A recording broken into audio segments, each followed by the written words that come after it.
Myself, Patel Dharmishta from Vallabhuddhi Polytechnic. Today I am going to present about the topic of chapter number 2, Force and Motion. બરાબર engineering ફિઝિક્સમાં આપણે chapter number 2 જોતા છે force અને motion, બળ અને ગતિ. બરાબર, જેમાં ઇક્વેશન ઓફ મોશન એટલે કે ગતિના સમીકરણમાં આપણે ફર્સ્ટ ઇક્વેશન ઓફ મોશન, બરાબર, જે આપણે જોઈ ગયા છે. આજે આપણે જોવાના છે તે એટલે કે સેકન્ડ ઇક્વેશન ઓફ મોશન, બરાબર, એટલે કે ગતિનું બીજું સમીકરણ.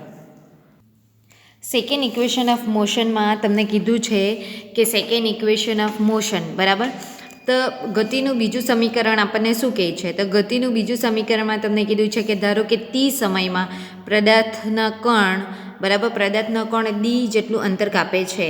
બરાબર, કેટલું અંતર કાપતો હોય છે? ધારો કે ગુજરાતીમાં કહેવામાં આવે તો ધારો કે ટી સમયમાં પદાર્થનો કણ ડી જેટલું અંતર કાપે છે. બરાબર, એટલે ફર્સ્ટ ઇક્વેશન ઓફ મોશનમાં આપણે શું કીધું કે તમે જે ઇનિશિયલ વેગ અને ફાઇનલ વેગ વચ્ચેનો ટાઈમિંગ ટી બતાવ્યો છે. બરાબર, આમાં તમને શું બતાવ્યું છે કે ધારો કે ટી જેટલો સમય છે તો પદાર્થનો વેગ ડી જેટલું અંતર કાપે છે. એટલે ફોર એક્ઝામ્પલ તમે જુઓ કે અહીંયા આ કેટલો છે, આપણી પાસે ટાઈમિંગ ટી છે ને ડિસ્ટન્સ કેટલું કાપે છે? ડી જેટલું કાપે છે. ઇંગ્લિશમાં કહેવામાં આવે તો distance travel by the particles is D in the time T, then the distance travel by the particles is d. બરાબર, ડિસ્ટન્સ કેટલું ટ્રાવેલ કરે છે? d. ઇન ટાઈમિંગ કેટલો છે? t. બરાબર, ત્યાર પછી તમને આપ્યું છે કે આપણું ઇક્વેશન છે વેગ બરાબર અંતર ભાગ્યા સમય. બરાબર, આપણું ઇક્વેશન છે વેગ બરાબર અંતર ભાગ્યા સમય. આ આપણું ઇક્વેશન છે. બરાબર, વેગ એટલે કે તેને શું કહેવામાં આવે છે ઇંગ્લિશમાં? વેલોસિટી.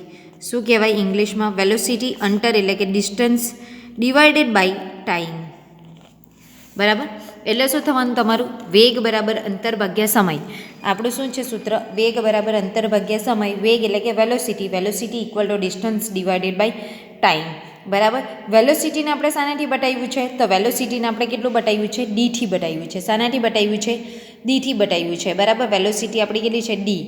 હવે આપણું શું છે? અંતર. તો અંતરમાં મેં તમને ફર્સ્ટ ઇક્વેશન ઓફ મોશનમાં બતાવેલું કે આ આપણે પહેલું ફર્સ્ટ અંતર કયું લીધું છે? ફર્સ્ટ ઇક્વેશન ઓફ મોશનમાં તમને બતાવ્યું કે પહેલું ડિસ્ટન્સ આપણે કેટલું લીધેલું છે? યુ અને વી બે લીધેલું છે. બરાબર, અને તેનું ડિસ્ટન્સ ડી થાય. બરાબર, ટાઈમિંગ ટીમાં.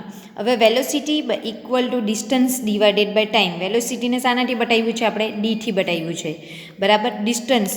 તો ડિસ્ટન્સ કોની વચ્ચેનું? તો ઇનિશિયલ વેગ અને ફાઇનલ વેગ. ઇનિશિયલ વેલોસિટી અને ફાઇનલ વેલોસિટી. બરાબર, પ્રારંભિક વેગ ને અંતિમ વેગ વચ્ચે, એટલે U plus V divided by 2 જેટલું આપણે શું લીધું છે? આપણે ડિસ્ટન્સ લીધું છે ને ટાઈમિંગ એટલે નીચે ટી. મતલબ ઇન શોર્ટ તમને કેવી રીતના બતાવ્યું છે કે પહેલું તમારે ફર્સ્ટ લખ્યું છે, પછી શું આવ્યું છે તમારું કે અહીંયા બતાવ્યું છે કે velocity equal to distance divided by time. બરાબર, હવે વેલોસિટી એટલે શાનાથી બતાવ્યું છે તમે વેલોસિટીને? વેલોસિટી એટલે ગુજરાતીમાં કહેવાય તો વેગ. વેગ બરાબર અંતર ભાગ્યા સમય. આપણું સૂત્ર છે. વેગ એટલે તેને શાનાથી બતાવ્યું છે? ડીથી બતાવ્યું છે. અંતર છે એટલે કે ડિસ્ટન્સ છે, તો આપણે ડિસ્ટન્સ કેટલું? આ પહેલાં યુ ને આ કેટલો છે? વી. એટલે યુ પ્લસ વી ભાગ્યા 2 જેટલું અંતર, એટલે અંતર આપણું આટલું આવ્યું. બરાબર, ભાગ્યા સમય એટલે તેને શાનાથી બતાવ્યો? ટીથી બતાવ્યો. બરાબર, હવે સમીકરણ અને U plus V divided by 2 into T, એટલે ડી માટેનું આ સૂત્ર આવ્યું. બરાબર, એ સૂત્ર મેં તમને ઉપર બતાવ્યું છે. આ તમને સિમ્પ્લિફિકેશન બતાવતી છું. એ સૂત્ર આપણું ક્યાં આવ્યું છે? અહીંયા આવ્યું છે ઉપર. બરાબર, ઉપર સૂત્ર શું આવ્યું છે? ડી બરાબર V plus U divided by 2 into T. બરાબર, હવે વી, તો વી માટે ઇક્વેશન નંબર 1માં આપણે જોઈ ગયા છે. ફર્સ્ટ ઇક્વેશન ઓફ મોશનમાં વી માટેનું સૂત્ર આવેલું એટી પ્લસ યુ. આપણું સૂત્ર આવેલું છે એટી પ્લસ યુ.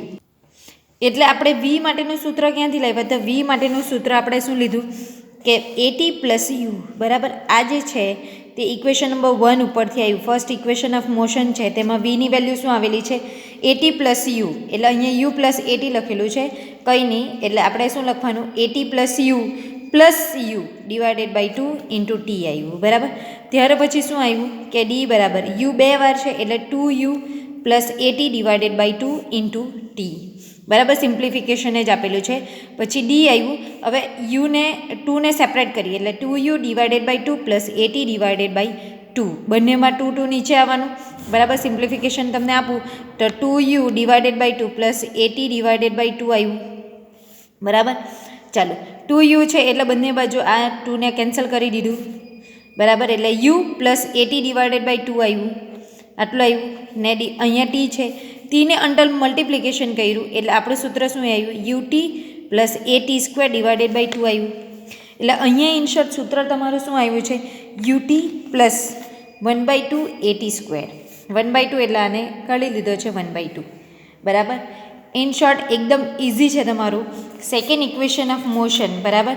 તો સેકન્ડ ઇક્વેશન ઓફ મોશનમાં ગુજરાતીમાં તમને કહેવામાં આવે એટલે ગતિનું બીજું સમીકરણ, જેમાં ગુજરાતીમાં તમને કહેવામાં આવે તો ધારો કે ટી સમયમાં પદાર્થનો કણ ડી જેટલું અંતર કાપે છે, ગુજરાતીમાં the distance travel by the particles is a D in timing T, બરાબર. ડી ડિસ્ટન્સ એટલે વેલોસિટી બરાબર ડિસ્ટન્સ ડિવાઇડેડ બાય ટાઈમ, વેગ બરાબર અંતર ભાગ્યા સમય. ડિસ્ટન્સ કેટલું છે એટલે U plus V divided by 2 into T. પછી તમે શું કર્યું છે, વીની વેલ્યુ મૂકી છે, વીની વેલ્યુ કેટલી મૂકી છે, U plus A T plus U divided by 2 into T.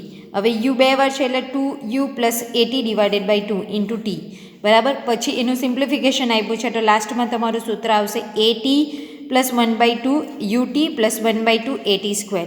આ ઇક્વેશન ઓફ નંબર 2 છે, સેકન્ડ ઇક્વેશન ઓફ મોશનનું સેકન્ડ ઇક્વેશન છે, બરાબર. Thank you.